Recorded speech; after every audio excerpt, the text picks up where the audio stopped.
Well, when you are working with gCADPlus, it's a very good idea to keep an eye on the file size.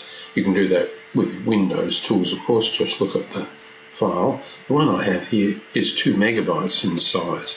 But within the drawing itself, if I move the command line up a little, you can simply type at this point here, FS, which is short for file size.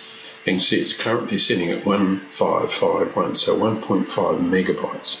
And that's a really big file for a relatively simple design that you see here.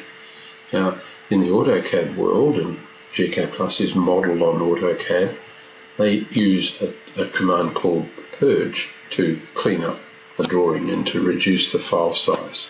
And we've put that on the tools drop down, and we've given you 2 purge options, one to purge blocks and the other to purge any unused layers and line types.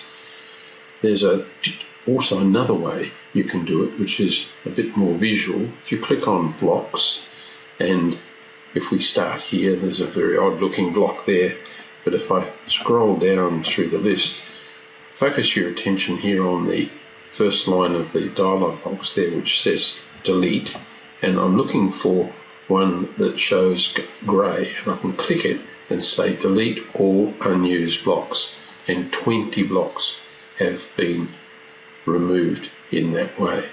And the same result, but without the visual clues, could happen here if you pick blocks and saying unused entities removed. So let's now use the file, we'll save, and then let's use the FS file size option, and you can see we've come down to 1.4.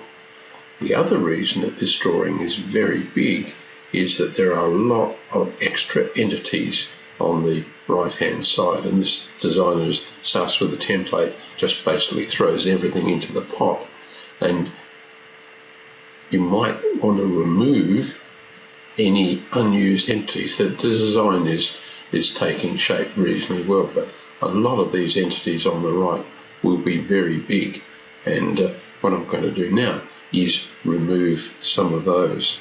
And before I do that, I just want to check that I won't remove any symbols that have been tagged. So I'll go gCADPlus and show symbols with names. So all these symbols that have been tagged are still there, but all the extraneous ones have been removed. So if we type FS now, the file size is 600 kilobytes or 0.6 of a megabyte. So we've come down we now have a file that's 1/3 the size of the previous one, and we would expect performance like zooming and panning and so on and display to be improved by a reasonable amount. So it's well worth checking your file size from time to time.